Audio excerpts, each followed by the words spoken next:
CJ Peterson, and welcome to The Journey is Real. We talk to real people with real passions who share a real portion of their hearts. Today, my guest is Traci Moreno, and we titled her podcast, Seeing the Light Through the Darkness. Thank you for coming on today, Traci. Hi, thank you for having me.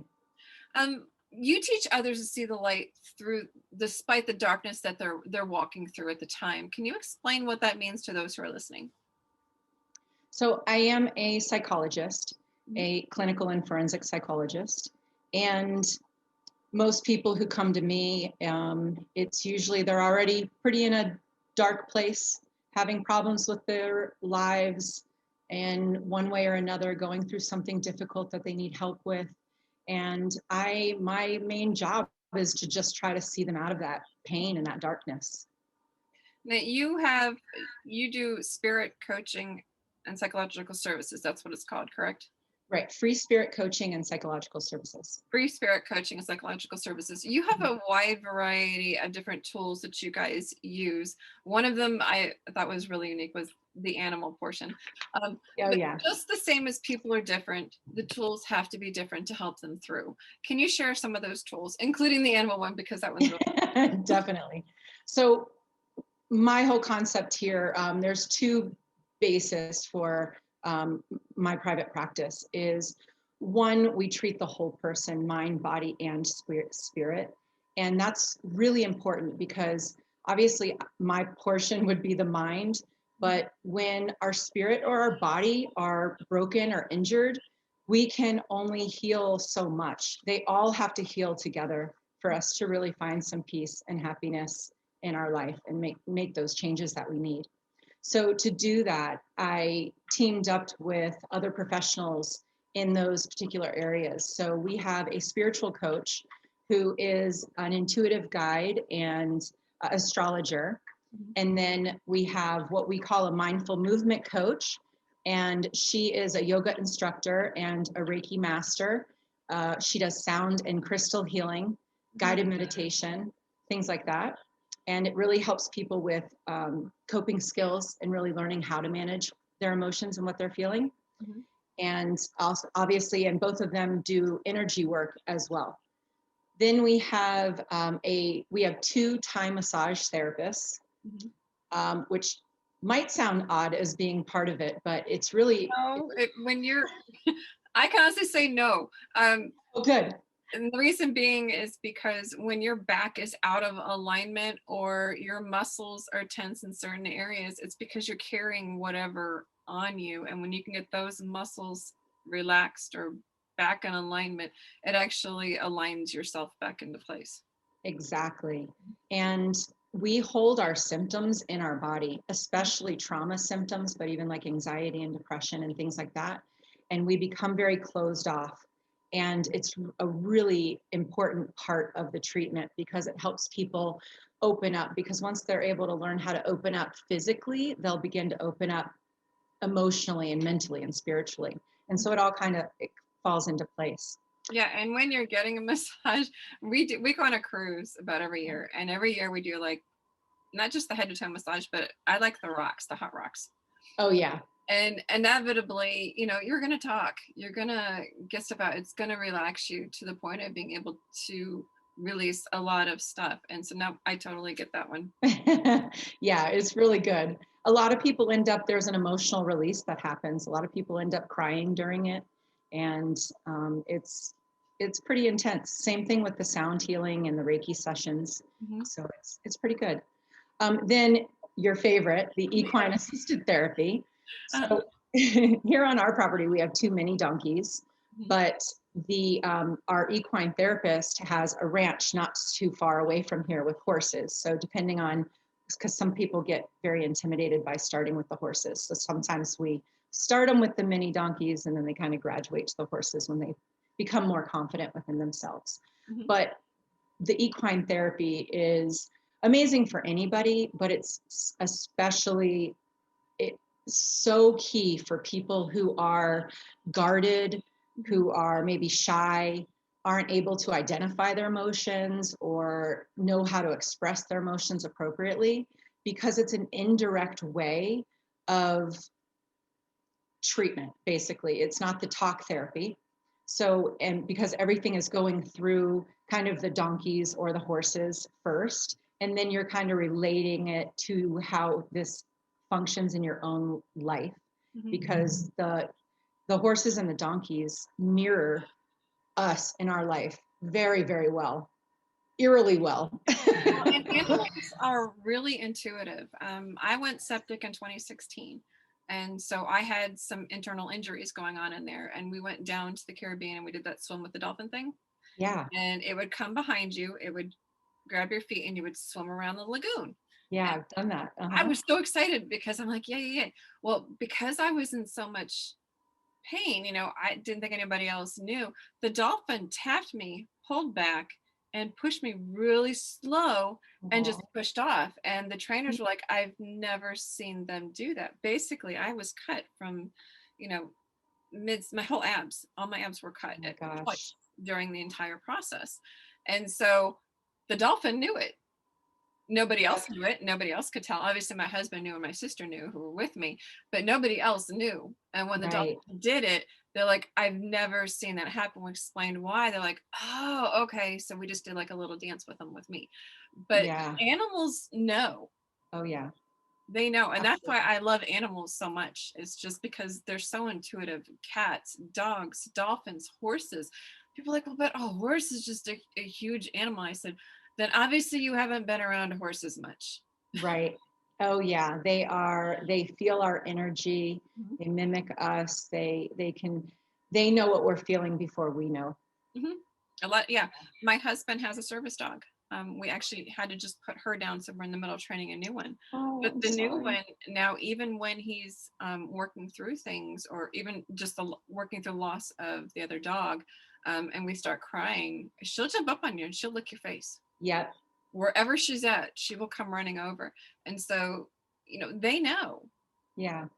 And We it's have a little therapy dog here, and we call her our greeter because she's always out roaming around the property.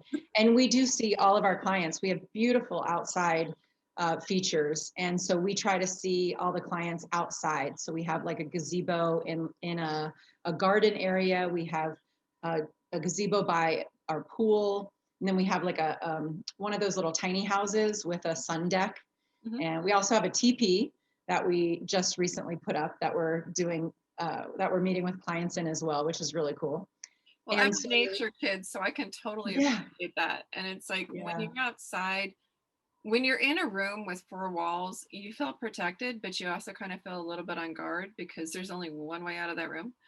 When yeah, you're outside and in the open air, you can breathe, you can relax, right. you can just, kind of experience some of what's around you.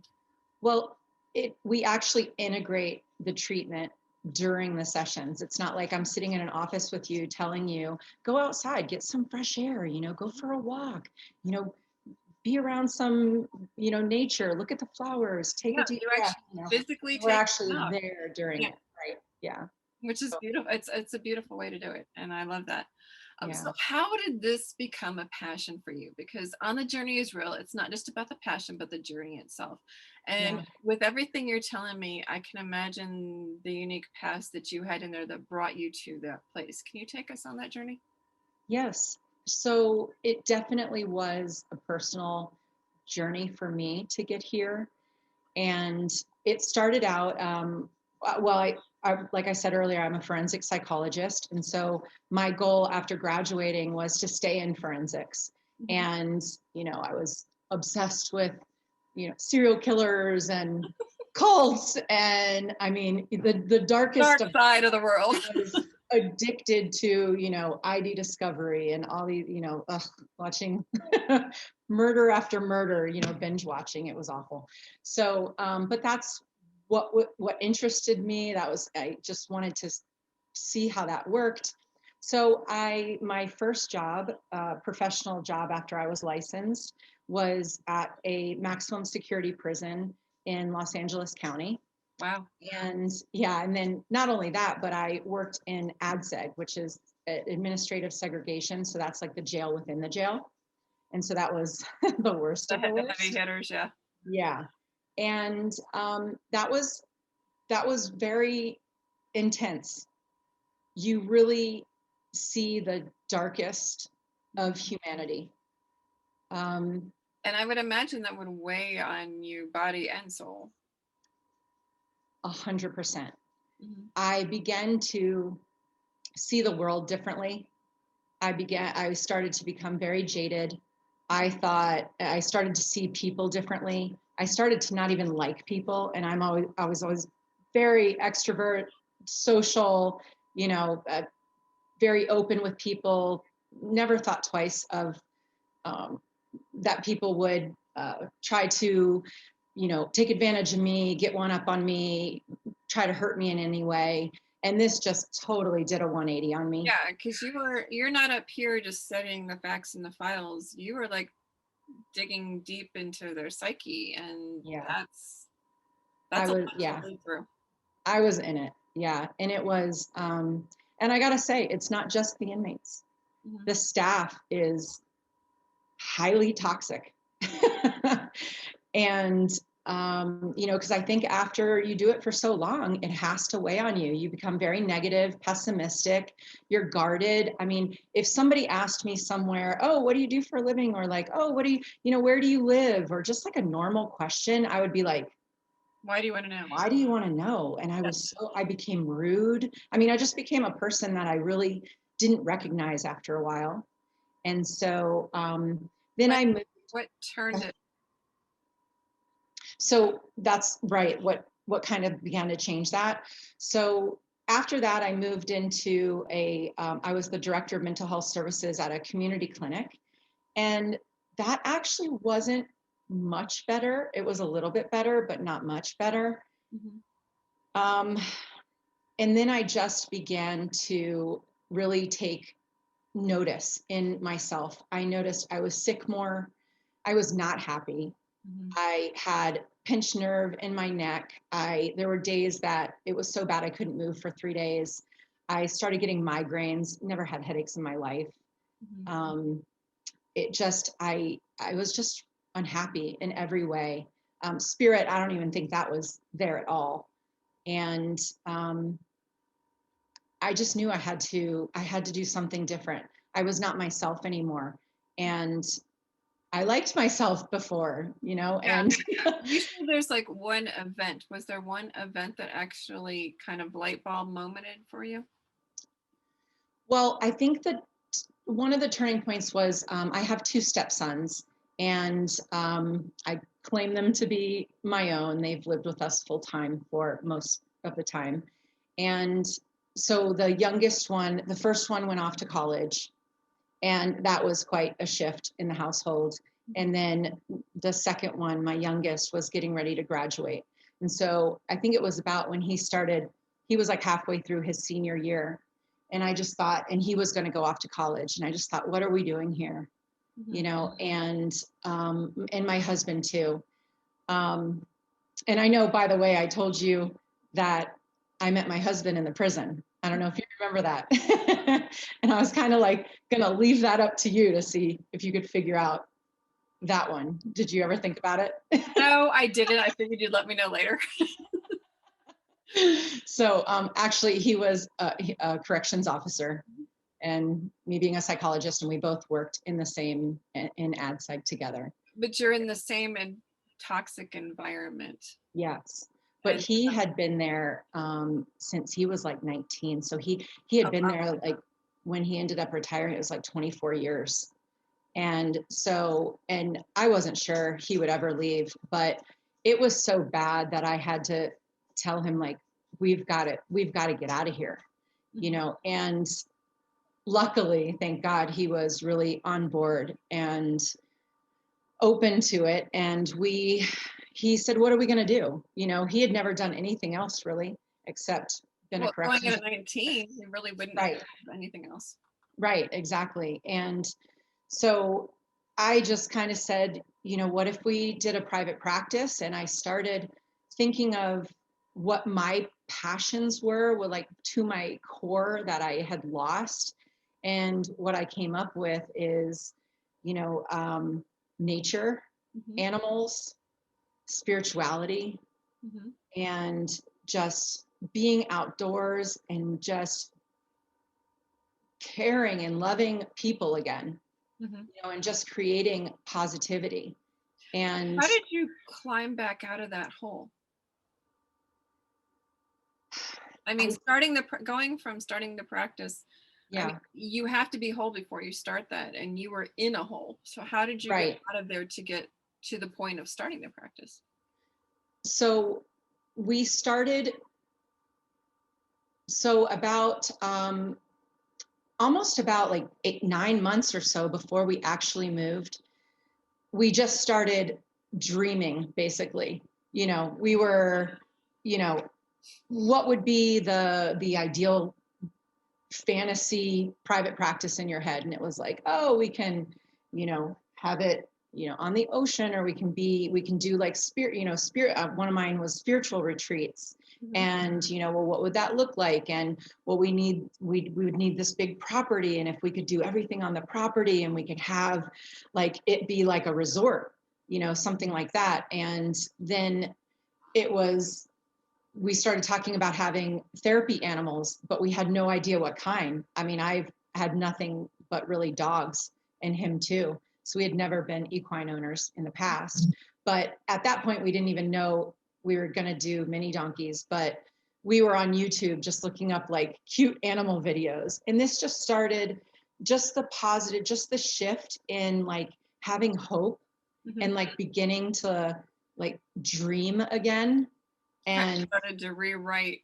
yeah, just, your thought process just begins to open up and change. And all of a sudden there was faith there, which was huge.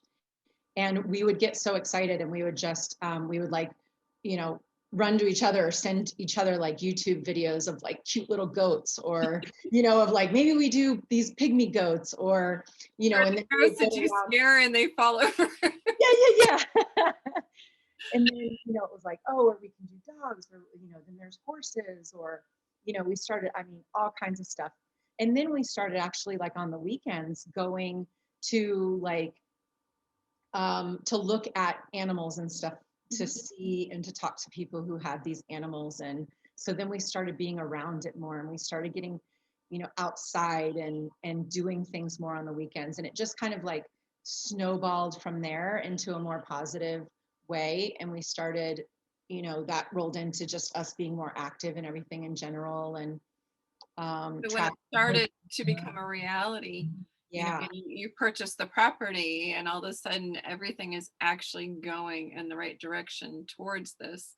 I right. think that had to fuel you in so many ways. Manifestation at its finest. Mhm. I remember I changed, one of the first things I did was I changed my phone number to the 480 area code, which is like Cave Creek, Arizona. But it was still like probably like 9 months away. And everybody was like, you're changing your number already? You don't even know like what you're doing. I was like, no, I do. It's going to happen, Mhm. and it did. It just followed. And that's our business number. So, Nice. but yeah, it's just been a, a crazy ride, how when you start to make these positive changes for yourself, and you start to believe again Mhm. and connect Mhm. with, let's say, a higher power, spirituality, just, when you just start connect with yourself and the universe, things just start falling into place. Mhm. I mean, it just seemed to roll out. I couldn't have planned it, all the details any better. It's just like small miracles started to happen each and every day that just led us towards it. That's awesome. So Yeah. people who want to know more about you and your team, how can they find you guys online? Freespiritcoaching.org is our website. And Um, you spell that for those who are listening? sure.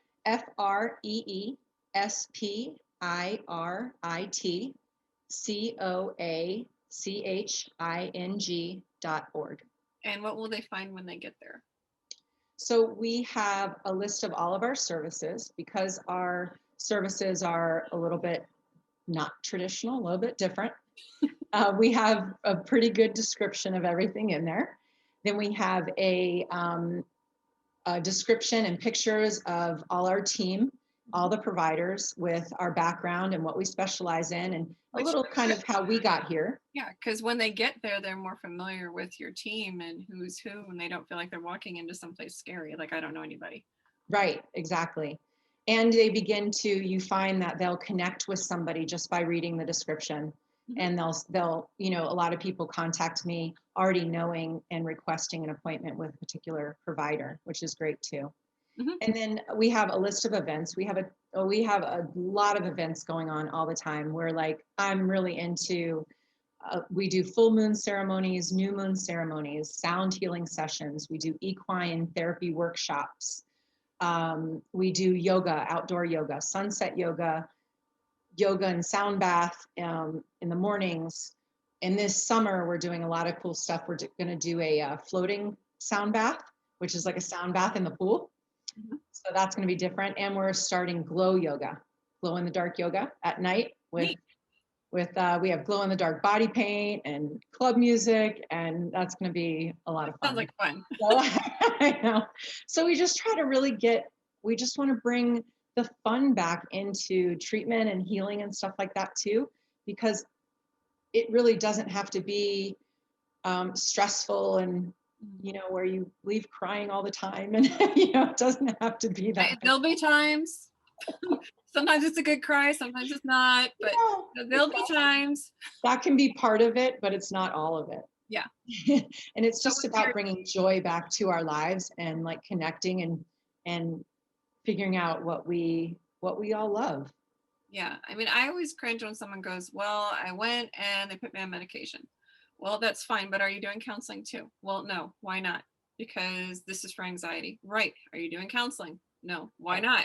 Because basically the medication is a band-aid until you can get to the counseling and get to the root of it.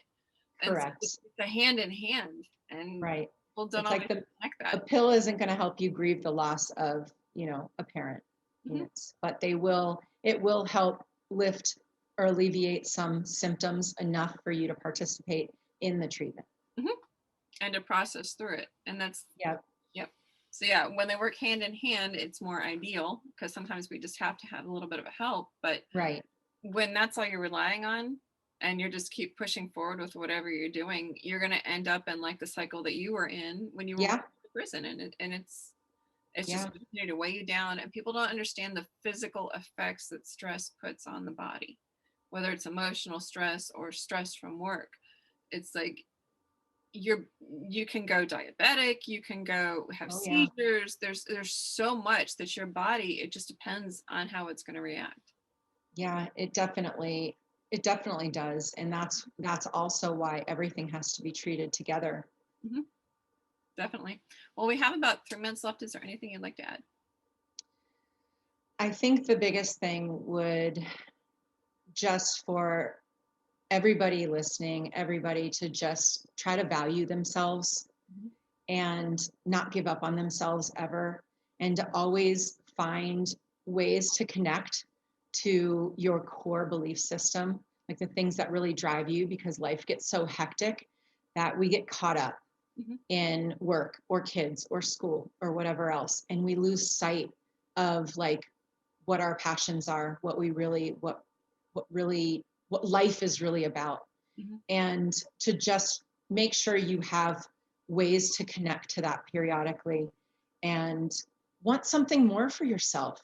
Mhm. Demand something more for your life and fight for it. Believe in it Mhm. and manifest it. I did it. And, to even give you a reference, and not like this is easy at all, to give you a reference in the timeline